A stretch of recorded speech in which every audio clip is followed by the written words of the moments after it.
Okay.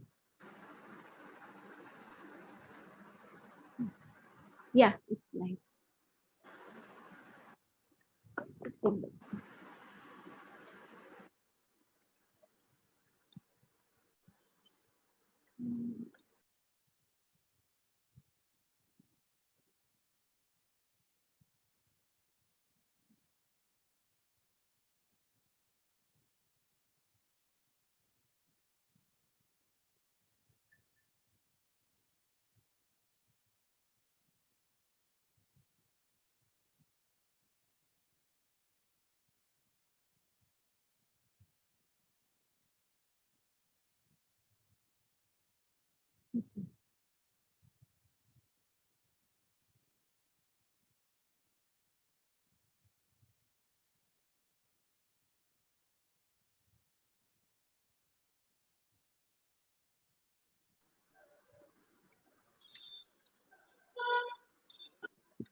Hi, Saurabh, can you see me?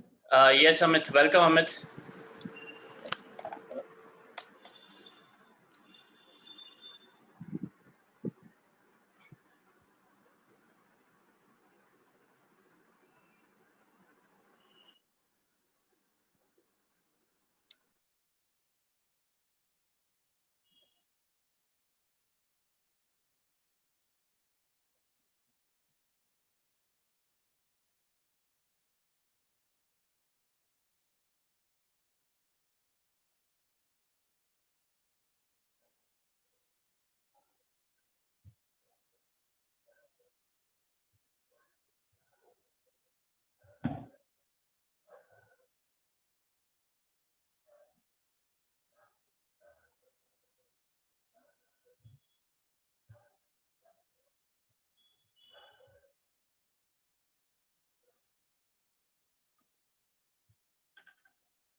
We start.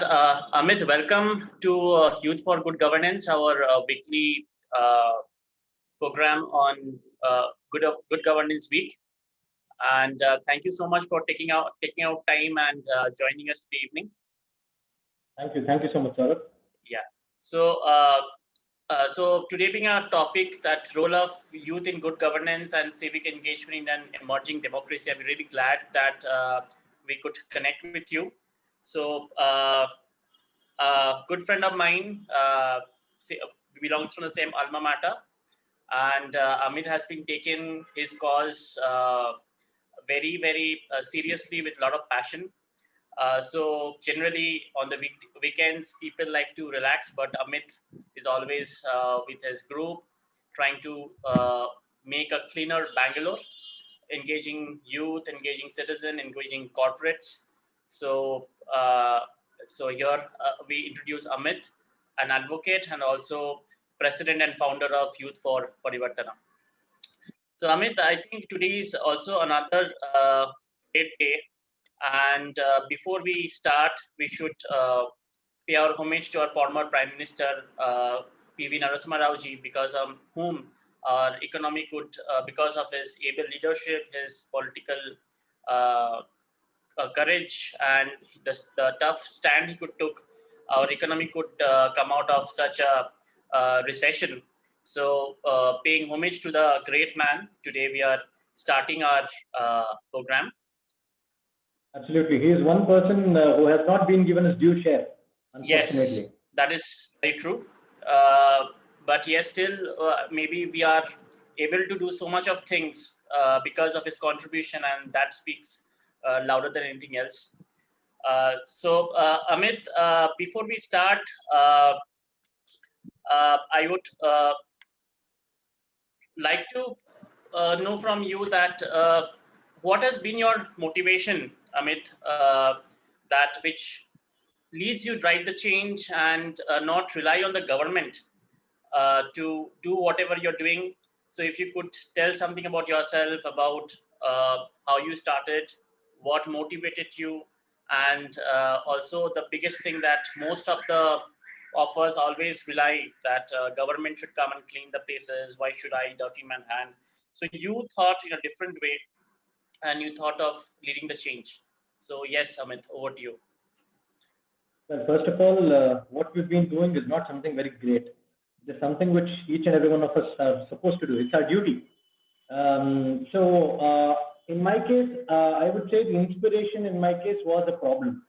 So there was a small children's play area very close to my house, which was filled with garbage, and leave apart children entering and playing. Leave apart children playing in the park, kids could not even enter. It was in such a bad shape. And I've been observing that a lot of people used to complain about it, but neither the BBMP nor anybody in the vicinity took up the initiative of bringing about any kind of change. So that's when me and my friends, initially when we went to the BBMP, we complained, we did our share of ranting. But then we came up with this idea of cleaning it up all by ourselves. And this was pre-Swachh Bharat Abhiyan. Right. Swachh Bharat Abhiyan was launched on October 2nd, 2014. But I'm talking about June 2014. So the 3 or 4 months before Swachh Bharat Abhiyan became a nationwide revolution. And we went to the BBMP first. They did not really support us because they weren't sure as to what we were planning to do and why we were planning to do that. But anyways, me and my group of friends, we woke up on a Sunday morning. We cleaned the park all by ourselves. And the BBMP staff who were passing by the spot, they also came and joined hands later on. And collectively, we could clean it up, paint it, give it a complete transformation in a span of about 3 to 4 hours by painting, by installing benches and things like that. So, a lot of people appreciated the work we were doing, but there were equal number of people who demotivated us or who criticized our work, saying that you come and you clean it one day, but who's going to maintain it? So that's when we realized that the inherent problem in Indian society is inside the four corners of our compound wall of our private property, we think it is ours. But as soon as you get out of the compound wall, even the footpath, we say it is public property or government property. We tend to forget that public property belongs to the public, and government is our representative. And if we don't take care of our public property in and around us, we cannot expect somebody else to come and do that. So there's a quote in Hindi which says that "Sab kaam sarkar karega, hum chup baithega to chalega." This has to change. This had to change. So and the kind of appreciation that we got, and yeah, social media played a very major role in motivating us to take this forward, because a lot of people showed interest in joining the team and things like that. So that's when we thought that this experiment would be Bangalore, and in a way, I feel that problem was an inspiration for us to take the challenge all by ourselves, because see, end of the day, all of us have very noble, very big ideas, but until and unless we don't bring those ideas into actions, those ideas become waste. So to put it in plain, simple words, smallest of action is better than boldest or noblest of intentions. So I think this is how we started off, and the problem inspired us to do what we're doing. Right, Amit. Because personally, for me also, like when we were at Christ, so even they had a very good waste management system in place, and also outside campus, like people like you and even our elders like Ramakant and entire group of SWMRT. So there is actually a lot of active citizenship in Bangalore, and I'm glad that the youth like you're taking that legacy forward. And also the thing which you said, right, that hamara kya, so that is only the thing, that hame kya hamara kya. But when you started, Amit, so there was no Swachh Bharat mission. That kind of behavioral mindset was not there, right? Youth going and cleaning the roads, or as you said, people questioned you that after you clean, what is it?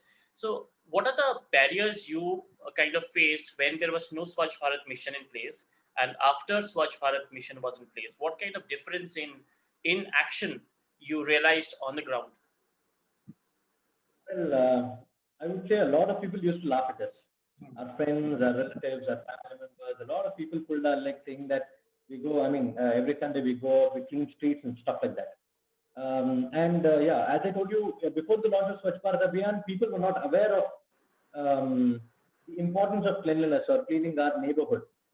So it was very difficult for us to get any support from the BBMP or the government authorities, because as I told you, it was not a government program. So the work did not really have a title for people to relate to.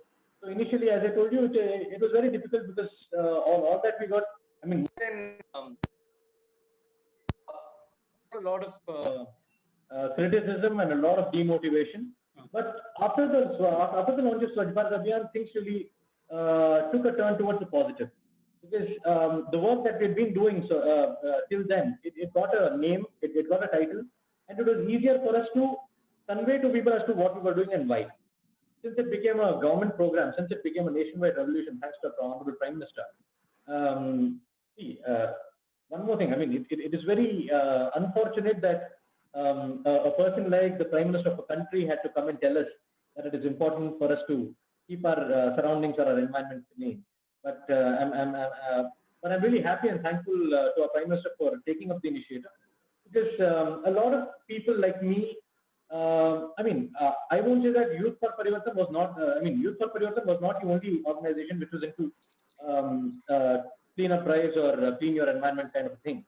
There were a lot of organizations, and all those organizations were benefited by the launch of Swachh Bharat Abhiyan, because we started getting a lot of support from the BBMP. People started recognizing our work, and once we cleaned the spot, people started maintaining it, because as I told you, Swachh Bharat became a household term. So the work which we were doing got its due value. So yeah, thanks to Swachh Bharat Abhiyan that way. Right. Even for my personal instance, like I was in the Swachh Bharat Mission Gramin. So even we have, like, me and my friends have gone for rural visit during college days under CSA, but we have never kind of imagined that a house could be without toilet. That kind of lens was never built to see things in that way. But thanks to our Prime Minister and his vision, and he could take that courage to stand in the Red Fort and announce about the importance of toilets. So it is not about only for illiterates, but even people like us who are educated in a sense, but our social lenses was not open. So that has helped to open up that lens, and hopefully even all like people, uh, you know, despite of having a political or ideological or whatever difference, everyone at least now take this seriously, and instead of having the blame, people just come out on the street and take part in this mission. So that's take me to the next question, Amit. So also, what do you think that what is that main hurdle or challenge why youth at that scale don't take up the civil issues that seriously, don't like to engage themselves till now? They like to criticize it, or like to have a fight in social media, but that active engagement is somewhere missing. So what do you think this could be? Do you think it's they're afraid of that criticism, that if they want to do something right they'll be criticized, or what do you think it is? Yeah, I think the main reason is the fear of being criticized. That is one thing. But apart from that, I feel that a lot of people want to do something, but they don't know how to go about it. They don't know. I mean, they don't have a platform where they can, put forth their thoughts into action. First thing, um, even if they have a platform, most people don't take up an initiative because of the fear of being criticized or the fear of being laughed at. So I think that's the reason a lot of youngsters take a back step when it comes to doing something hatke Right. to in anything in the social sphere. Because see,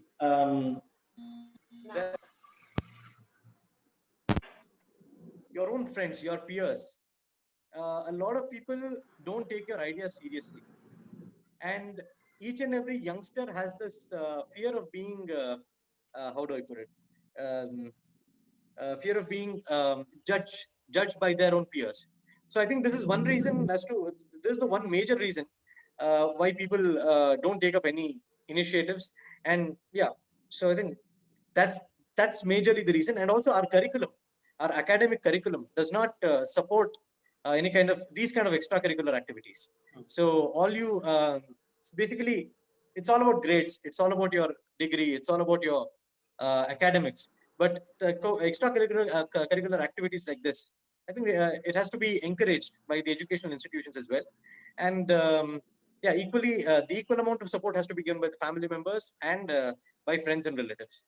If that starts happening, then I think a lot of people will start taking new initiatives, and I think that way we can build on a very proactive kind of society. Right. So before I move to my question, so there's a question from Avinav. Thanks for taking this initiative. I have a question for you.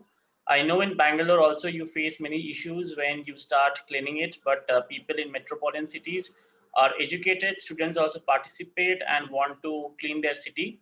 It's easy when it is compared with small cities, but small cities people still feel that it is not their job. Mindset is different. Can you please share your experience? So it's basically asking about the mindset issues in small areas and bigger towns, and he wants to know your opinion on this. Yeah, see, what I feel is here there is a difference in approach.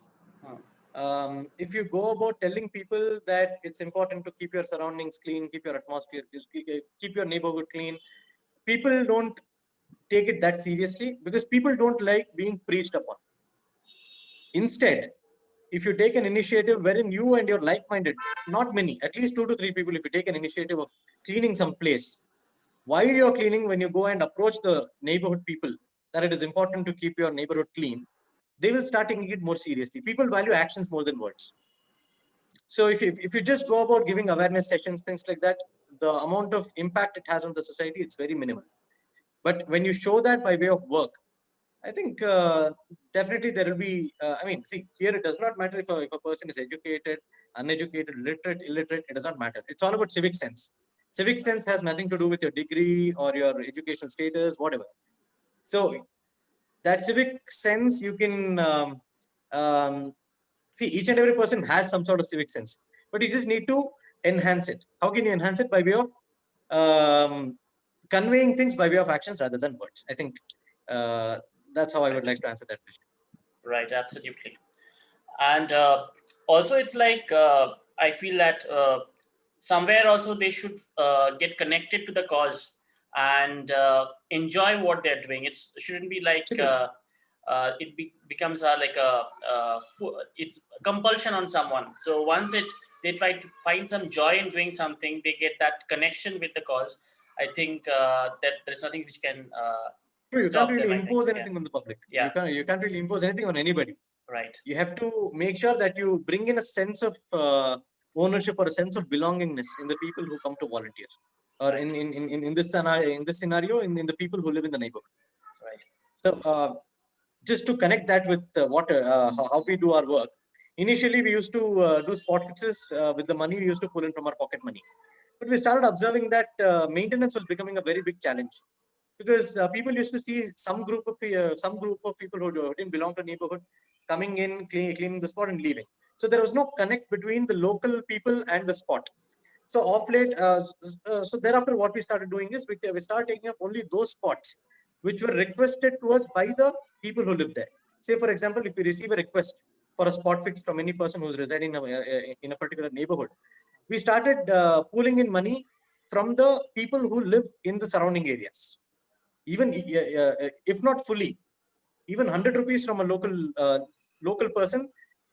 See, basically, when a person spends from his pocket, he has a sense of ownership.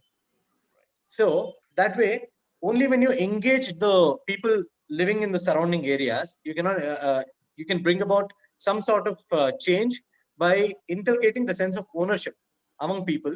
Because as I told you, people don't consider public property to be belonging to them. Absolutely. So usually we say, "Hamare log nahi badlenge." So they forget. They what happens is, we tend to forget that in that hum log or hamare log, we are also one among that log. We tend to forget that. So it is very important for us to bring that sense of oneness or the belongingness in the public. So that we have to do. Looking at the place where we are taking up the initiative, depending on the kind of people living there, based on that, I think we should start experimenting. Right. And so what keeps Amith motivated, and what keeps Amith's team motivated from day one and till date? And that's what you're growing every day, and your team is getting bigger and bigger. So what is the motivation, you and your team, which inspires you? I think for me, my motivation is my team. Okay. And for your for team my is team, Amith the Amarnath? team itself is a motivation. Okay. Because see, every Sunday we do one or the other activity. During the COVID season, we were not into spot fixing, but we were distributing grocery kits to underprivileged families. Currently, we are distributing scholarships to underprivileged students. So we've been doing some or the other thing. And I think what keeps us motivated is, so a lot of our volunteers, they keep questioning us every weekday. I get at least one or two messages from our volunteers asking, what is the event this weekend? So that keeps us motivated. And Right. yeah, it's vice versa. Right.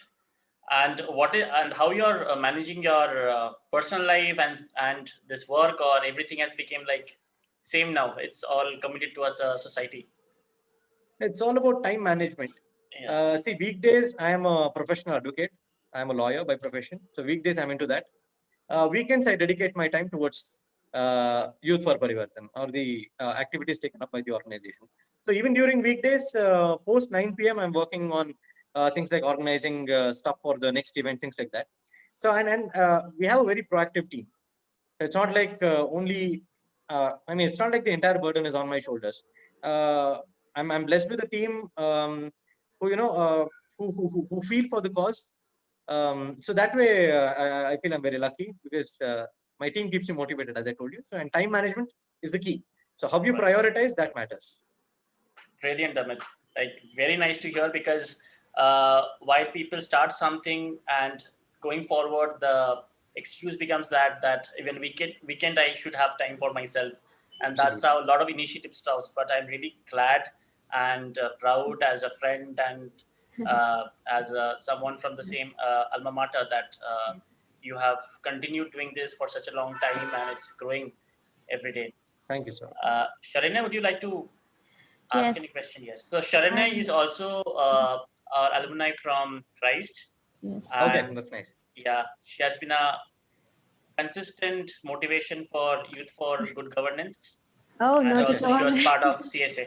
No, no. Yes, I was. That's where our journey started. And like Saurav said, I'm feeling so proud listening to this last part that you said. That's really commendable, Amit. And yes, I did Thank you have so a couple of questions. In fact, one of them is a bit similar to what Abhinav asked. Nevertheless, my first was, since you've worked, you have such a diverse team, and I'm sure you've had rich experience in doing this noble thing that you're doing. So can you comment on the variety of response that you get from maybe millennials versus our generation versus maybe elders or school students? How is each demographic relating, or how are they responding to the things that you guys are doing? Are they seeing it as a one-off kind of an incident, or like an event, if I can quote that way, or how are they reacting to this? Was my first question. Yeah. Yeah. The youngest member that we have in our team is 7 years old, and the eldest member is 86 years old. So that's the diversity. That's the kind of people who volunteer with us. I would say that the response is almost equal, because when we say, see, civic sense or the desire to do something good to the society, it is not something which belongs to one particular age group. Irrespective of the age of the person, if the person wants to contribute something to the society, the age does not really matter. And what is important is how you build that connect with that person.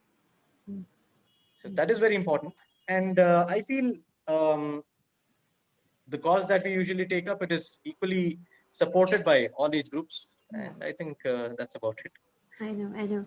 And you almost slipped into my second question. My second question was, I really believe that you guys are doing a noble thing. Although your start was commendable, the way you said that we're not doing a big thing, we're doing our duty. That's also what I strongly believe. Yes. But supposing, like, people like you or such like-minded people weren't there, then how do you think such causes will sustain? Do you have, so for example, in any of your what do you call it? Spot fixes. Spot fixes, huh? In any of your spot fixes, have you involved the people in that area to clean, or is it just your volunteers doing it? So how do you ensure that this grows as a trend, as opposed to it just being a volunteer work that somebody will pay for and they'll do it and they'll take care of it? How do you Okay. ensure that? I'll tell you the entire procedure for better clarity, how we go about spot fixes. Sure. First, we receive a request from the public. Then we go visit the spot. We see the feasibility. We talk to the person who got in touch with us. We try to identify 2 to 3 people who are proactive in that locality. And on the day of the event, when the spot fix is happening, I'm calling it an event, but it does not mean a one-time event. Event just for the sake of better understanding. Yes. So when on the day of the event, when you're cleaning the spot, we go door to door, explaining people as to what we are doing and telling people that now it is their duty to maintain it. And people who live in that surrounding areas, they see us toiling in the hot sun right from 8 o'clock in the morning till about 1 or 2 p.m. in the noon. Yeah. So our efforts are usually, maybe, a lot of people don't really come down and paint or clean up with us. But a lot of people keep observing. So when they observe, they tend to value the efforts that we have put in, first thing. And what we do is we there is some sort of lapse between the residents and the local authorities or the governmental authorities. Say, for example, if somebody is coming and dumping garbage in front of your house, you don't know whom to go and complain to. You don't know the right official who is concerned with that particular problem. Say, for example, you will talk to the PK or the Parivarthan who comes to pick garbage in front of your house. But the PK is not really the person who's in charge of things like that. Yep. The person in charge is the health inspector. So we try to connect the local residents with the people in charge. We kind of build a bridge between the local residents and the local authorities. So there is a bridge. In case of people start dumping again, they know whom to get in touch with. So when we are cleaning up a spot, we are not just cleaning up the spot, we are trying to fix a bridge.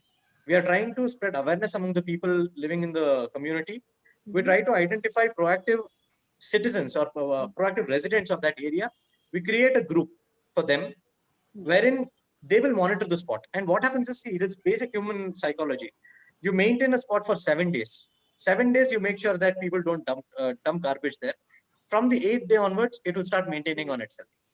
Sure. And maybe they search or they find some other spot to dump garbage. We don't know that. But at least that spot is clean. Yes. See, ultimately, until and unless you don't change the entire human mentality, it is not really possible to bring about the ultimate change. But you need to start somewhere. And we believe that this is the start. I second that. I second that completely. That's good. I mean, instead of just, it's wonderful that you're building a bridge instead of just, doing the thing that's required. So that way you ensure that it sustains. That's commendable. Yeah. Thank you.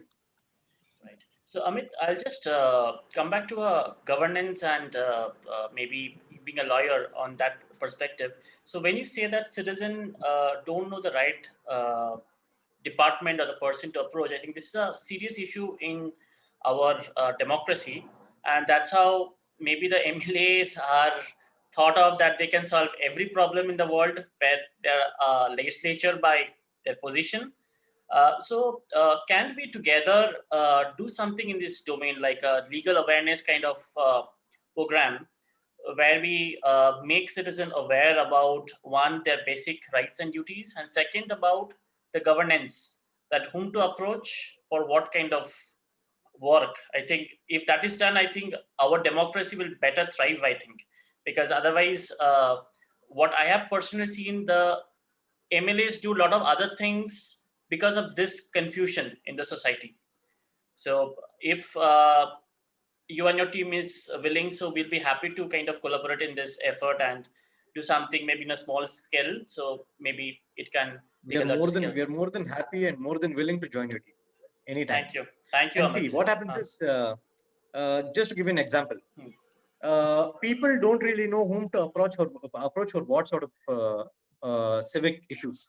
Say, for example, if there are potholes in a particular road, or if there is some problem with the drainage, people directly go to the MP. It is not the work of an MP. MP Exactly. To do that. MP has his own set of functions to do.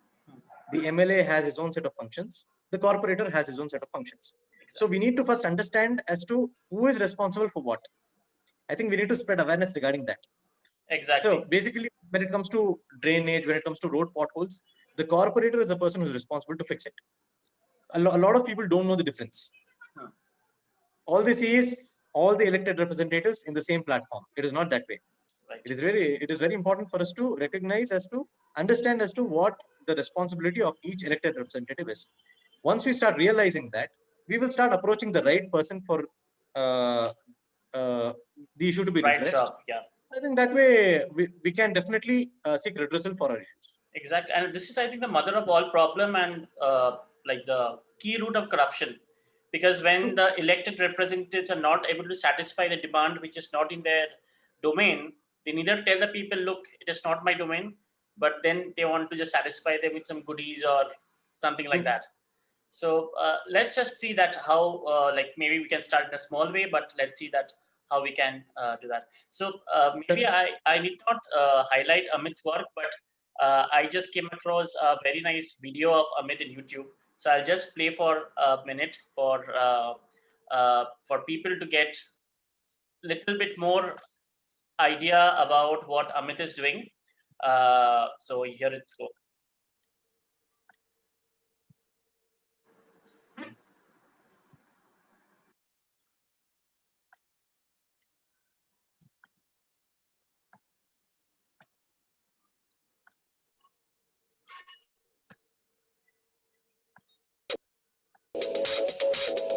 Bengaluru, a cosmopolitan city that is brimming with India's IT industry.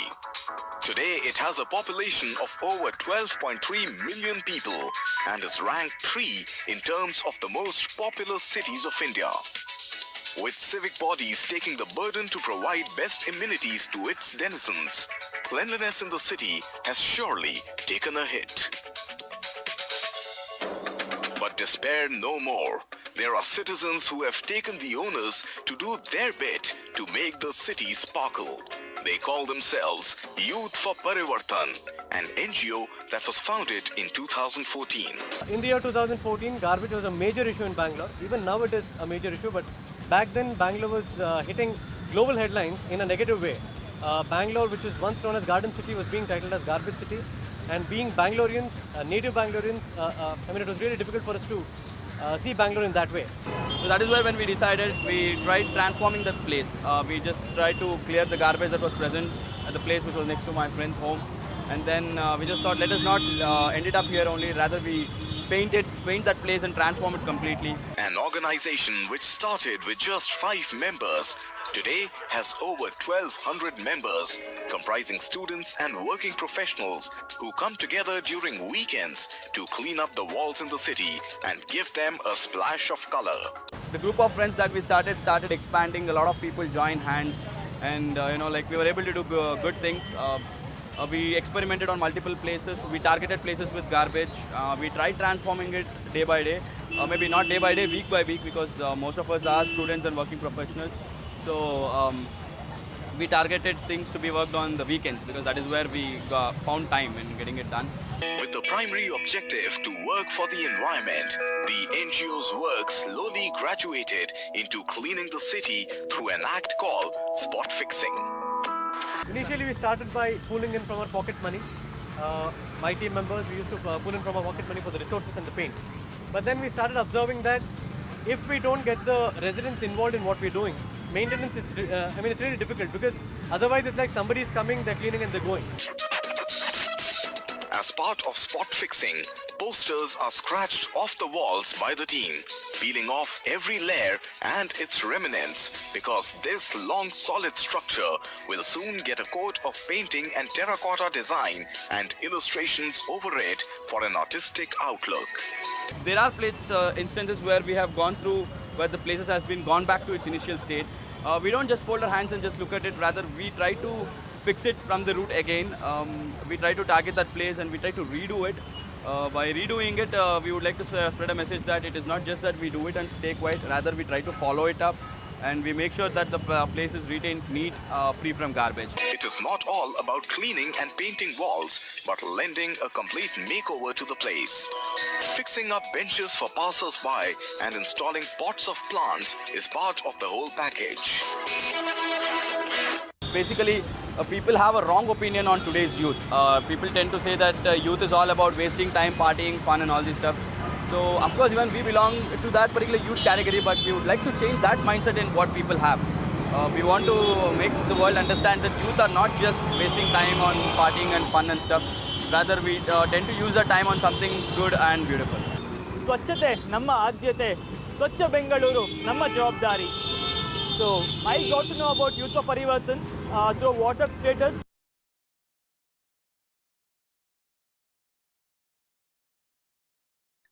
Yes, so Sharanya, so for audience like you who have kind of interacting with Amith and his work for the first time, so this is them working every weekend, and so the deep respect I have for Amith is because he's the one who has actually decided to dirty his hand to bring some change and not just Mary's slogan to bring a change. Yes, Amith. So going forward, the question which comes to my mind. So, do you think is the education system in India and the society in general encouraging enough to the youth who are keen to play a greater role in good governance and civic engagement? You're on mute. Yeah, can you hear me now? Yeah. Okay. Yeah, I believe that the scenario is changing. I don't know about the past, but currently with institutions like Christ University, I can see a lot of positive change coming across, because I'll give Christ University as an example, because all of us belong to three of us whom I can see in the screen, we belong to the same university. So in Christ, they introduce us to something called a CSA, or Center for Social Action, from a very initial days itself. And also the first semester internship, they encourage students in interning in an NGO, wherein again the student in case if the student is not interested with in joining CSA, when he or she interns in an NGO, somewhere he or she is introduced to the idea of serving or giving back to the society. So I believe with institutions like Christ, the change is setting in. And Christ is a trendsetter, and I'm sure a lot of of late we've been receiving a lot of internship requests from a lot of institutions wherein the education institution has made it mandatory for students to intern or volunteer in an NGO in at least one semester. So that way, I feel somewhere the academic structure is somewhere accommodating or making some space for students to join hands and give back to the society. So that way, definitely the change is seeping in. Right. So immediately the exposure to society is the key for students' overall development, and yeah, that is very true. When especially for social sciences, if they don't get to know the real society, I don't think so they can do justice with their subject, just reading their books and things like that. Right, Amit? Absolutely. And so my question now to the lawyer. So duty over rights. So what is for a youth? What do you say about this, or both goes together? I would say right is very tempting. Rights is what tempts each and every person, because whenever we talk, we say that is our right, this is our right, but nobody talks about duties. Have you ever come across anybody saying that this is our duty or that is our duty? We say freedom of speech is my right, but freedom of speech again comes with with some sort of restrictions. I wouldn't say restrictions, some sort of how do I put it? So right is always coupled with a duty.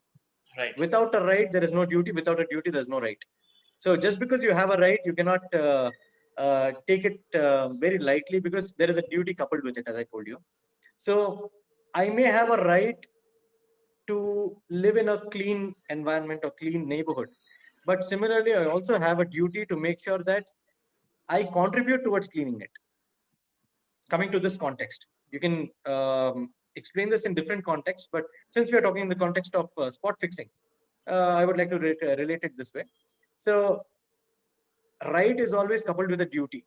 So until and unless you don't give value, or until and unless you don't respect the duty or do your duty right, you cannot really talk only about rights. So I would say both go hand in hand. It's two faces of the same coin. So it is coupled. It's a very lovely couple. You shouldn't separate it, right? Because they usually come hand in hand. So that way, it's a couple. So you cannot do away with one. Right, definitely. But to me, I think the scenario, the governance is changing because of, I think, the technology and the social platform. So the kind of coercion that was required before to get anything from the government, to get someone's right, I think that space is much more smoother, if not completely completely fine, but smoother than before. So people, if there is an issue, people can tweet, and so there are chances that there will be a resolution to that problem.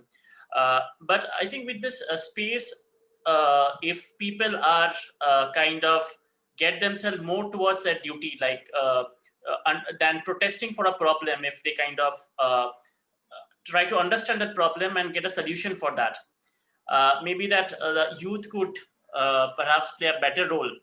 But yes, when the system is not responding, I think the demand for one's right has to be there should be shown to the like the government or the authority in the most coercive manner. Yeah.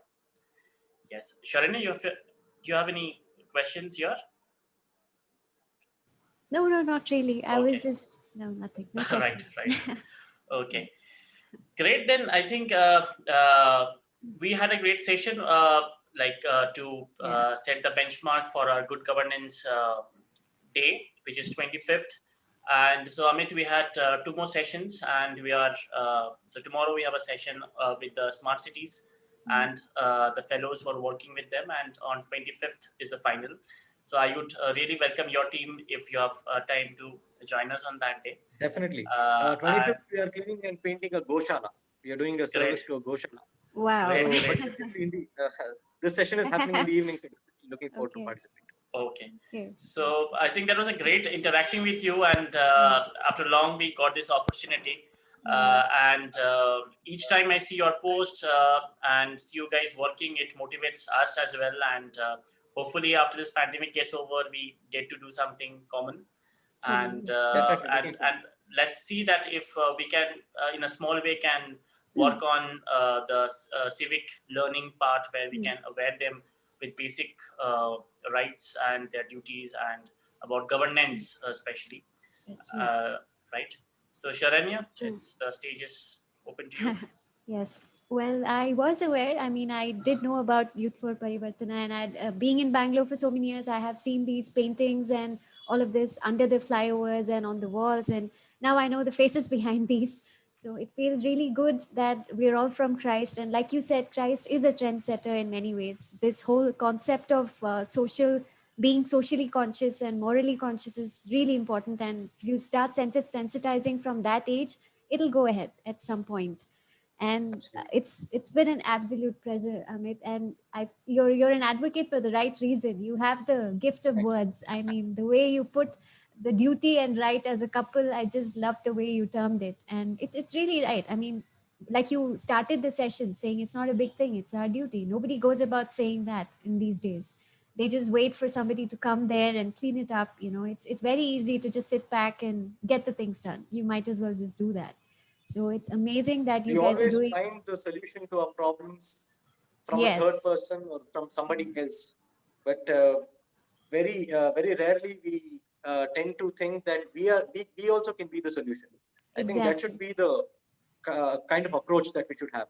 Exactly. So, And Sadhguru also had, in one of his speeches, he had paraphrased the same thing. He said, this generation is so evolved that instead of finding solutions for problems, we are capable of creating problems for solutions. And that's exactly what we are infamous for, sadly. But that's essentially what's happening. And that is why it is commendable to see you guys doing such a noble job, actually. And now you said on 25th, you're going to do it for Goshala. I was just so happy to hear that. I mean, you're not sparing any living being, are you? So that's amazing. And we would love to collaborate. The two youth organizations, if we can come together, I'm sure we can create a ripple effect. And we would be so delighted to have you on board and collaborate. definitely. So Thank you. Thank you so much. so Thank you for much. this wonderful opportunity. Yes. Thank you for providing me with this platform to interact with you people. It was kind of an introspection kind of a thing for me. So thank you for that.